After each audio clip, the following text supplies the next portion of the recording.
शिवराय, जय भीम, जय संविधान।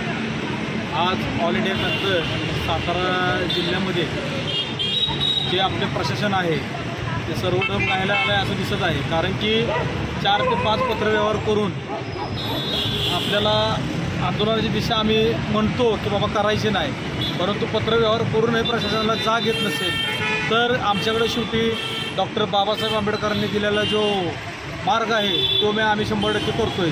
तर कालपासून आपलं आंदोलन चालू आहे। विषय आमचा असा आहे की महाबळेश्वरमध्ये क्षेत्र महाबळेश्वर येथे पंचगंगा पात्राच्या इथे बेकायदेशीर पार्किंग चालू होते आणि त्या संबंधित जो सरपंच आहे त्या गावामधील तो गेली 5 वर्ष जो जनतेपासून पैसा उकळत आहे ना, त्यांच्या पावतीला कोणते रजिस्टर आहे ना काय आहे। तर आमचा विषय असा आहे की शासन गप कसे, आम्ही त्यांच्याकडे काय आमचे सबूत पुरावे बी दिले, रजिस्टर नंबर नसलेली पावतीही दिली, तरी त्याच्यावर कारवाई जिल्हा अधिकारी जे सीओ आहेत आपले त्यांनी BDOला आदेश द्यायला पाहिजे होता, परंतु तो दिलेला नाही।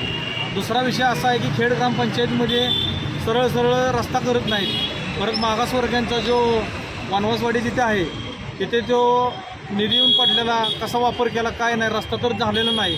मग त्या निधीची चौकशी केली की नाही, पत्रव्यवहार करूनही आपले पंचायत समितीचे जे अधिकारी आहेत ते कोणतीही दखल घ्यायला मागत नाही। त्याच्यानंतर आता MIDCमध्ये नवीन वाईन शॉप झालेले आहे, त्याला कोणती एक्साईजची परमिशन नसून हे आम्ही त्यांना वारंवार सांगितले, परंतु त्यांनी कोणती परमिशन एक्साईजवाल्यांनी कोणतेही आज कारवाई कोणती केलेली दिसत नाही। यामुळे आमचा सवाल असा आहे की प्रशासन नक्की करतंय काय। तर मी ऑल इंडियाच्या पॅंथर संघटनेमार्फत आमचे राष्ट्रीय अध्यक्ष दीपकभाई केदार हे तुम्हाला माहीतच आहे, आक्रमक भूमिका त्यांची कशी असते अशी पद्धत आता मी सातारा जिल्ह्याचा जिल्हाध्यक्ष म्हणून मला बी आता वापरायला लागणार आहे। जर प्रशासनाला जाग येत नसेल तर प्रशासनाला जाग येण्यासाठी हा पॅंथर पहिल्यापासूनच तुम्हाला माहीत आहे की उभा राहिलेला आहे। तर आम्ही याच्यानंतर 2 दिवसानंतर अजूनही तीव्र करण्याचं काम आम्ही करणार आहे।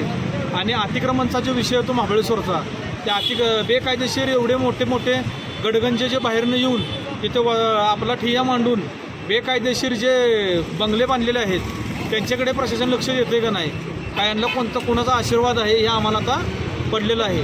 त्यामुळे मी आता ऑल इंडिया पॅंथरच्या माध्यमातून आमचे जिल्हा महासचिव असतील, जिल्हा उपाध्यक्ष असतील व सर्व आमची टीम असेल तो गरगरीत असा इशारा देत आहे की आमच्या लवकर ह्या मागण्या पूर्ण नाही झाल्या तर सातारा शहरामध्ये आंदोलन चालूच राहणार आहे। परंतु एक भव्य दिव्य असा आम्हाला मोर्चा आता कलेक्टरच्या दारात काढावं लागणार आहे, कारण की हे प्रशासन जागच नाही आहे असा आमचा आता प्रश्न पडलेला आहे की आम्हाला आता मोर्चाशिवाय काय पर्याय राहिलेला नाही आहे। यासाठी प्रशासनाला माझी अजूनही विनंती आहे, लवकरात लवकर आपण कारवाई जर नाही केली तर लवकरच आम्ही मोर्चा आपल्या कार्यालयाबाहेर काढणार आहोत, हा इशारा पॅंथर सेना देत आहे। जय शिवराय, जय भीम, जय संविधान। ऑल इंडिया पॅंथर सेनेचा विजय असो, ऑल इंडिया पॅंथर सेनेचा विजय असो। दीपक भाव आगे बढ़ो, हम तुम्हारे साथ हैं। आदित्य भाव आगे बढ़ो, हम तुम्हारे साथ हैं।